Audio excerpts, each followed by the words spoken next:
Give me 5 minutes and I'll teach you everything you need to know to get started using dividers at a jeweler's workbench.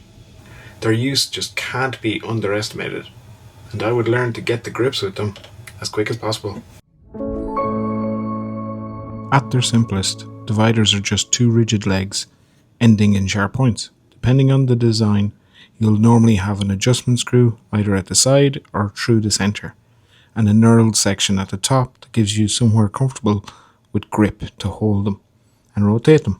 What I'm looking for in a good pair is rigidity. I don't want much flex in the legs because any movement there affects the accuracy and the marks I'm trying to make. For jewellery, I also don't necessarily want enormous dividers.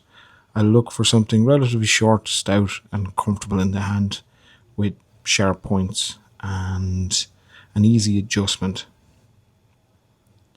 You can spend quite a lot of money on dividers. The GRS dividers designed by Alexander, for example, they have sharpenable carbide points and they're fantastic for precise work under the microscope. But you absolutely don't need something like this to get started. A good, rigid, inexpensive pair will do most of what I'm showing you today. Probably the most obvious use for dividers is marking a circle. I'll normally start by using a center punch, gives somewhere for one of the legs to sit in, and that way if you slip out you can relocate. Set the radius you want, add one leg into the center mark, and then rotate the dividers from the top.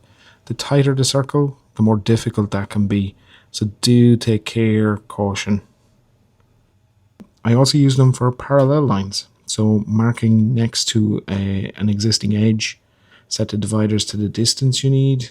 Allow one leg to follow that edge, and so it's going to rest against that edge.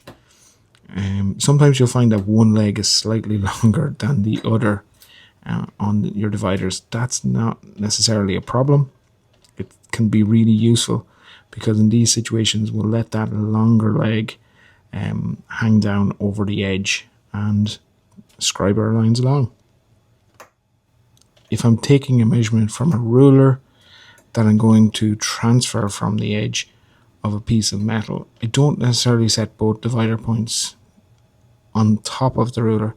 Instead, I'll drop the longer leg over the end of the ruler, set the other point to my measurement, and then when I transfer onto the metal, I'm recreating that same relationship between the edge and the divider point. Theoretically, I can do the splits, but just because I can doesn't mean I should, and neither should your dividers. They open quite a substantial amount, but by doing so, they lose a lot of their accuracy. So for me, it's a no, and for the dividers, it's probably a no as well. Another really useful technique is walking the dividers. Once I've established my spacing, I can move them point to point along the line. This is particularly useful when I'm laying out stones for stone setting, or if I just want to repeating an equal distance across a piece. Take your time locating each point, because any small error can compound quite substantially here as you work your way along, so do take caution doing this.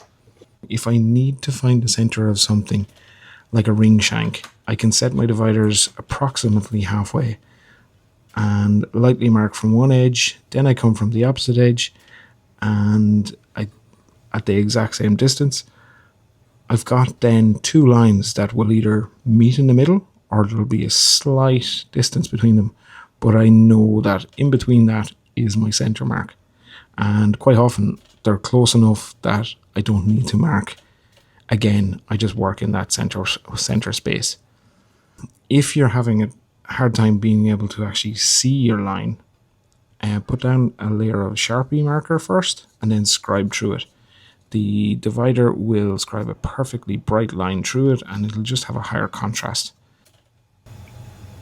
So that's dividers in 5 minutes.